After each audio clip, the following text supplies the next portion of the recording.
또 하나 제 직함이 하나 더 있습니다. 바로 협동조합 행복농장의 이사장입니다. 아니, 농사까지죠? 예, 농사를 직접 짓는 건 아니고요.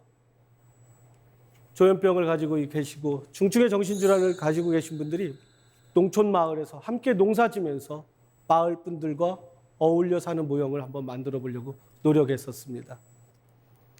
저희 행복농장은 돌봄 농장의 형태입니다. 사회적 농업의 일환입니다. 돌봄 농장이란 건 뭐냐?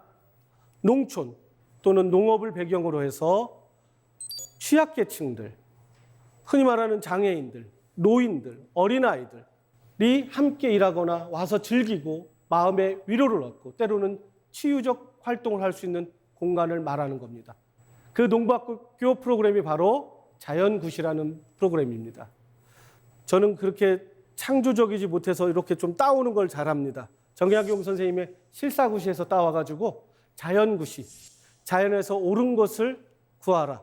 자연은 항상 옳은 것 같습니다. 자연 속에서는 사람들 마음도 편해지고 그 자체가 치료적이고 또 자연에서 함께 농작업을 하면서 많이 위로받는 걸 봤어요.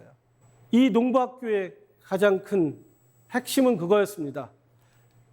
내가 돌봄이 필요한 사람이지만 내가 농작물이나 동물을 돌보다 보면 스스로를 돌볼 수 있게 됩니다. 바로 그런 돌봄의 능력을 배우게 되는 거죠. 그런 경험을 많이 했고요. 이런 자연구시 프로그램을 통해서 실제로 조현병 당사자분들이 정직원으로 함께 저희 농장에서 일하고 계시고요. 마을에서 마을 어르신들과 함께 어울려서 농사일도 하고 지내고 있습니다. 또 마을이나 그 근처에 있는 지적장애라든지 또 다른 자폐장애를 앓고 있는 친구들도 함께 일하면서 생활하는 모형을 계속해서 추구하고 있습니다.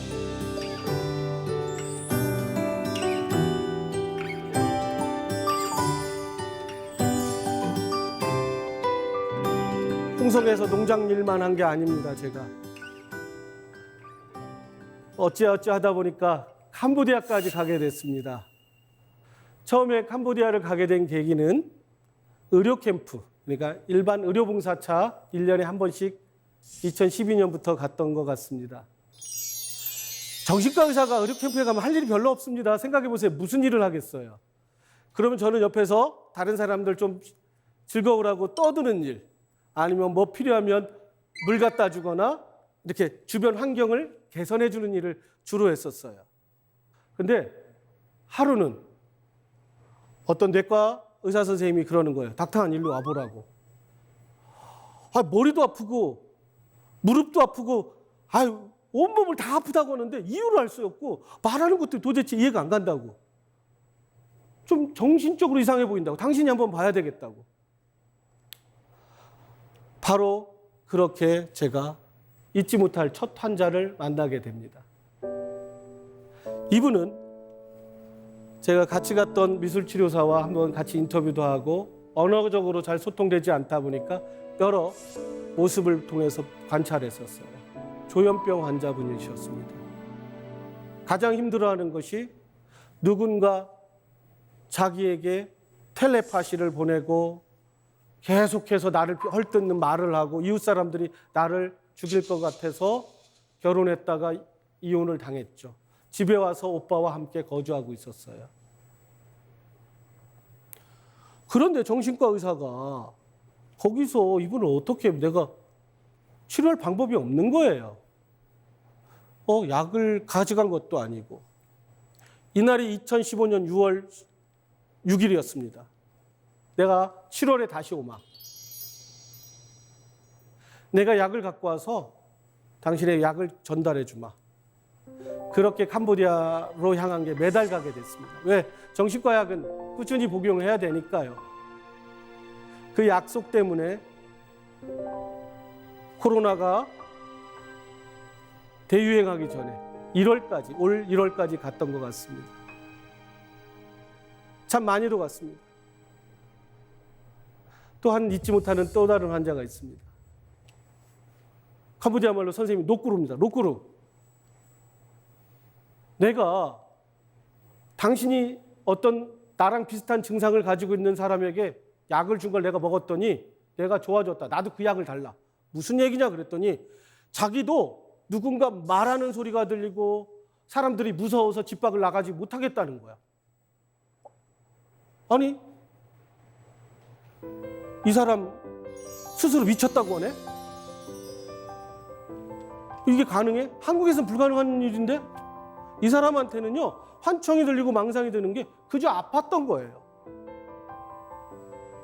참 정신과 의사로서 놀라운 경우였어요. 그거 뭐지 이게? 이들은 스스로 서슴없이 저랑 함께 캄보디아에 갔던 동료 정신과 의사들도 다 놀래요. 아니 어떻게 이렇게 와서 자기 증상을 막 얘기해? 저는 그때 느꼈어요. 이 사람들에게는 편견이 오히려 없구나. 병의 원인은 잘 몰라요. 그냥 힘들어요. 그리고 이 사람을 도와준다는 의사가 있으니까, 한국에서 온 의사가 있으니까 와서 도움을 요청하는 거예요.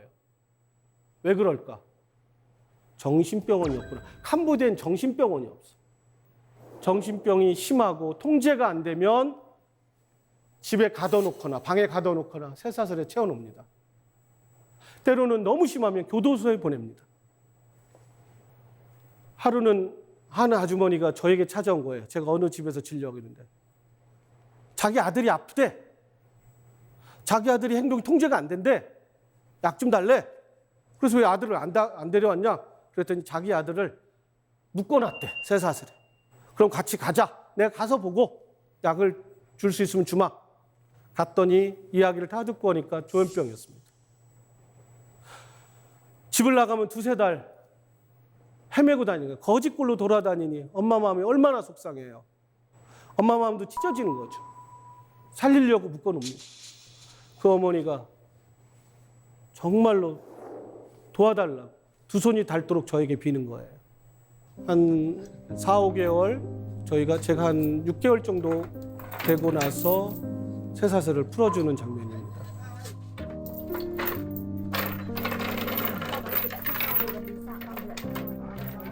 그 친구가 한 번은 저희가 진료를 하고 가고 있는데 저 멀리서 소를 몰고 가는 거예요. 너무 고맙더라고요. 그런데 그 집 앞에는 또 다른 분이 묶여 있던 거예요. 제가 그 묶여 있는 분 앞에서 진료를 하고 있으니까 또 어떤 노모가 온 거예요. 노모가 오더니 자기 딸도 묶여 있다는 거예요. 바로 집 앞에. 거기에 이렇게 묶여 있는 분도 계셨어요. 나중에 이분도 풀려났고 서로 인사를 할 자리가 있었어. 오래간만이다. 서로 얘기도 하고 참 그랬던 경험이 있었습니다. 이렇게 저는 체인 프리 무브먼트, 쇠사슬로부터 해방운동, 이런 명명하에 캄보디아에서 중증의 조현병들, 쇠사슬에 묶여있던 분들, 때로는 이렇게 7년간 게장 같은 곳에 갇혀있는 분도 계셨어요. 처음에는 이 게장의 높이를 좀 올려달라. 이 철장을 너무 얕지 않냐. 좋아, 가둬놓는 것까지는 내가 풀어주라고 말을 못하겠는데 좀 높여가지고 쓸 정도는 만들어드리면 안 되겠냐. 처음에는 그래서 세웠고요. 지금은 이제 나와서 생활하고 계십니다. 충분히 이분들요, 약 잘 드리고 설득 잘하면 약 먹으면 난폭해지지 않습니다. 바로 충분히 정신병원 없이도 투약 관리 잘하고 잘 도와드리면 이렇게 난폭했던 분들도 건강하게 지역에서 살아가고 계십니다. 또 한 곳, 캄보디아에서 놀라운 곳을 소개받습니다. 어떤 목사님이, 현지 캄보디아 목사님이 도와달라는 거예요. 자기가 소유하고 있는 망고 농장에 10명 정도 되는 분들이 모여 살고 있는데 당신의 도움이 필요할 것 같다. 그래서 가봤어요. 망고 농장에 갔더니 마을에서 버려진 자들이 함께 살고 있는 거예요. 조현병, 지적장애, 조절되지 않는 뇌전증, 그런 분들이 모여 살고 계신 거예요. 그러면서 그랬어. 한국도 우리나라도, 아니 서양도 마찬가지입니다. 정신의학이 발달하기 전에, 정신병원이 세워지기 전에는 이렇게 살았을 겁니다. 모여서 공동체에서 때로는 책임지고 함께 살아갔어요. 이런 농장만 본 게 아니에요. 어느 절에 갔더니 똑같이 마을에서 버려진 분들을 같이 살고 있더라고, 어느 절에서. 그 스님이 말하는 거예요. 우리 종교 지도자들은 치료하지 않습니다. 그렇지만 마을에서 버려진 분들, 마음이 아픈 사람들이 와서 살겠다면 저희는 공간을 내줄 뿐입니다. 그렇게 함께 살아가는 겁니다. 안 무섭나요? 안 내쫓으시나요? 이런 사람들 부처는 그렇게 가르치지 않았다고. 우리는 그저 우리의 공간을 열어주는 것이 전부라고 말하는데 저는 깜짝 놀랐어요. 제가 홍성에서 하고 있는 행복농장에 어쩌면 원초적 제가 배우고 싶었던 모형 같아요. 공동체가 살아있고 함께 살아가는 모습인 것 같습니다. And I think to myself, what a wonderful world.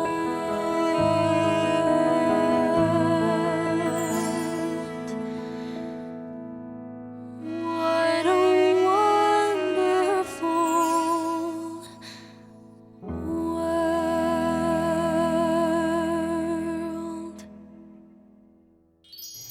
이렇게 사회적 기업도 하고 농장에서 함께 일하는 모형도 또 외국에까지 가서 일하는데 그냥 저는 스스로 만족하고 살았어요. 아이, 이 정도 하면 그래도 정신과 의사로서 이 정도 했으면 됐지. 뭘 더 바래? 좀 아니랬습니다. 2017년경 보호의무자에 의한 정신과 입원이 위헌 판결을 받습니다. 그러면서 그 전후로 정신보건법이 전면적으로 개정됩니다. 그때 제가 들었던 생각은 이제 너무나 쉽게 조현병 정신과적 어려움을 가지고 계신 분들 쉽게 입원시키지 않을 수 있겠구나. 이분들의 의견이 존중받고 인권이 존중받고 지역에서 살아가면서 이제 치료받을 수 있겠구나. 그런 희망을 가졌어요. 너무 희망을 쉽게 가졌나 봐요. 그 희망이 일순간에 무너집니다. 네, 오늘 오후 서울의 한 종합병원에서 정신과 의사가 자신이 치료하던 30대 외래 환자가 휘두른 흉기에 찔려 숨졌습니다. 동료 의사였던 임세훈 교수가 2018년 12월 31일 본인이 치료하던 조울증을 앓고 있는 환자에게 피살당해 사망합니다. 물론 고 임세훈 교수의 뜻도 그랬고 유가족의 뜻도 이것이 조현병에 대한 편견을 더 강화시키지 않길 바란다고 해서 어느 정도 무마되는 것 같았어요. 그런데 2019년 4월에 끔찍한 살인사건이 벌어집니다. 진주 방화살인사건. 지난 4월 17일 새벽 경남 진주의 한 아파트에 불을 지르고 흉기를 휘둘러 주민 5명을 살해하고 17명을 다치게 한 피고인 안인득. 방화를 저지르고 그때 뛰쳐나오는 사람들을 무차별적으로 살해합니다. 이걸 보면서 저는 큰일 났다. 다 무너졌다. 희망이고 나발이고 이제 어떻게 한다냐. 많은 사람들은 그래요. 정신보건법을 개정해서 조현병을 등을 앓고 있는 정신질환자를 입원시키는 게 어려워졌기 때문에 이런 일이 벌어졌다고. 이걸 어떻게 해결하지? 신문에 이런 댓글들이 실립니다. 미친 살인자들. 그 살인자들은 다 쳐넣어야 돼. 아니, 쳐넣는 거, 정신병원에 쳐넣는 걸 가지고는 안 돼. 그냥 죽여버려야 돼. 다 사살해버려야 돼. 이런 조현병 혐오가 일반인 사이에서 팽배해집니다. 그도 그럴 것이 얼마나 많은 조현병 관련 범죄들이 언론에 비춰집니까? 그런데 이런 분들을 특별 관리하고 쳐넣어야 되는데 그럼 이런 분들은 누구죠? 조현병 환자인가요? 살인을 저지른 그 사람들이 특별 관리의 대상일까요? 도대체 누구죠? 여기서 저는 답답했어요. 모든 조현병을 앓고 있는 분들이 다 이런 광폭한 살인자가 된 거예요. 그래서 조현병을 앓고 있는 사람은 다 정신병원에 쳐내야 된다는 공식으로 흘러갑니다. 제 외래에 와서 어떤 조현병 환자가 저에게 묻습니다. 선생님, 저도 어느 순간 제가 저를 자유를 못해서 누군가를 죽일 수 있는 범죄자인가요? 그분은 일을 잘하고 계시고 물론 10번 넘게 입원했던 분이에요. 치료 잘 받고 직장 생활도 5년째 잘 유지하고 있었어요. 어떤 보호자는 와가지고 아이가 ADHD인데 우리 아이가 조현병 되는 거 아닌가요? 무서워요. 동네 사람들에게 우리 아이가 ADHD로 정신과 치료받고 있었다고 했는데 동네 사람들이 물어봐요. 쟤도 조현병 돼가지고 살인 저지르는 거 아니야? 어떤 부모는 얘기합니다. 내 자녀가 조현병인데 나도 내 자녀가 이제 무서워졌어요. 어느 순간 나를 죽일 수 있을 것 같다는 생각에. 이건 뭐지? 정말로 조현병 환자는 그렇게 무서운 존재고 광폭한 살인자일까? 아니죠. 예. 조현병 환자 중에 아주 극소수입니다. 그렇지만 언론에서 그렇게 비춰지고 나면 딱 하나가 남습니다. 조현병 환자는 광폭한 살인자야. 예, 혼자 안일하게 제 일에만 몰두했던 제가 사실 부끄러워졌어요. 저도 이런 일련의 사태 속에서 저는 뭐라고 말할 수 있죠? 조현병 환자 이제 안심하고 같이 살아도 된다고 안 무서운 사람이라고 말하면 될까요? 통할까요? 제가 그동안 해왔던 일이 몇 명의 조현병 환자분과 잘 살아왔고 잘 일했다고 해결될까요? 안 되겠더라고요. 저도 책임에서 자유로울 수 없더라고요. 그래서 여러 가지를 지금 다시 일을 저지르기 시작했습니다. 도저히 안 되겠다. 조현병에 대해서 더 잘 알려야겠다. 그러니까 나 혼자 이런저런 작은 프로젝트만 해서는 안 되겠다. 좀 조현병에 대해서 더 잘 알려주고 인식을 개선할 수 있는 일이 없을까. 그러다가 저희가 운영하고 있는 카페에다가 작은 책방을 하나 만들려고요. 책방 이름이 바로 광인엽서입니다. 뭐야? 엽서의 엽자가 저 비읍 아니야? 예, 그냥 옆에 있다 맞습니다. 광인을 그냥 빛광자로 해서 빛나는 사람 옆에는 책이 있다. 이렇게 한번 적어봤어요. 아니요. 미친 사람을 해석하면 어떻겠습니까? 또 다른 의미가 사실은 미친 사람이 옆에서 책이 대드릴게요. 무슨 얘기냐? 이 책방에서는 조현병을 앓고 계신 분이나 심각한 우울증을 앓고 계신 분들이 와서 인간 책이 돼주는 거예요. 조현병이 뭔지 알려주고 설명해주고 또 책도 권해주고 그런 책방 한번 만들어보고 싶습니다. 여기서 더 많은 중증의 정신질환자들에 관한 이야기, 이 사회에서 배제된 사람들, 이 사회에서 축출된 자들의 이야기를 한번 나눠보고 싶어요.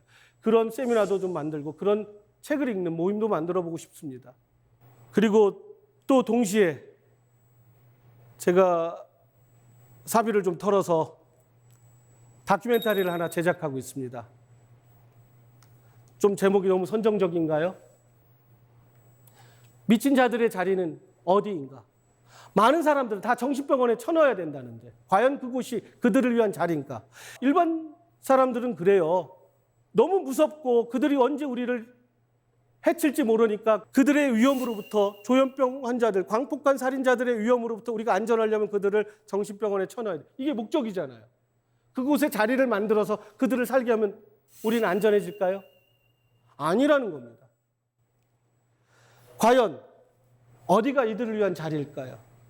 이 다큐에서는 세 나라를 좀 다뤄봤습니다. 정신병원이 상당히 성업 중인 바로 한국을 다루고요. 캄보디아입니다. 예, 캄보디아는 정신병원이 없는 나라입니다. 또 세 번째로 있던 정신병원을 폐쇄하고 종합병원에 아주 개방 형태로 오픈 형태, 개방병동을 운영하면서 돕고 있는 이탈리아 모형입니다. 이 세 나라를 비교하면서 여러분들이라면 어느 나라에서 조현병을 앓고 싶을까? 그걸 한번 보여주고 싶었어요.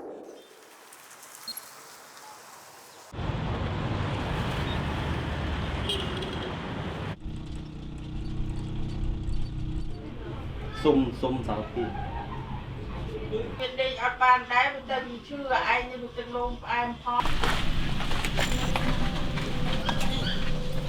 ออกเกิน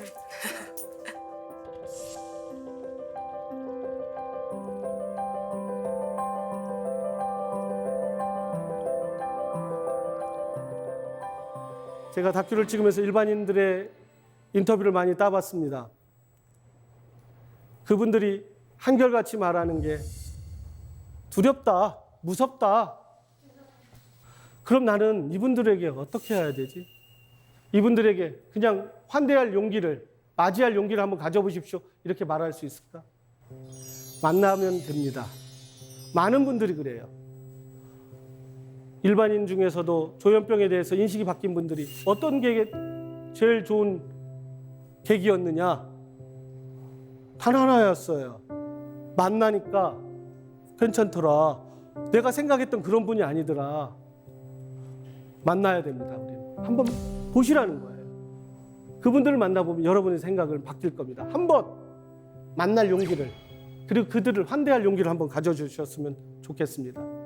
마지막으로 김영경 선생님이 쓴 사람, 장소, 환대라는 책에서 나온 글을 하나 소개하고 마치도록 하겠습니다. 반면에 어떤 개체가 사람이 되기 위해서는 사회 안으로 들어가야 한다. 사회가 그의 이름을 불러 주어야 하며 그에게 자리를 만들어 주어야 한다. 여러분들은 조현병 환자분들에게 자리를 내어 주실 수 있을까요? 저는 이런 세상을 꿈꿔봅니다. 여러분 누구나 다 마음이 아플 수 있어요. 그게 작은 아픔부터 큰 아픔까지 마음껏 마음을 아파할 수 있는 세상을 생각해 봅니다. 예, 강의 끝까지 들어주셔서 감사합니다. 하루 20분, 우리 자신에게 투자한다면 달라지는 삶의 작은 변화. 하우투 지식 채널.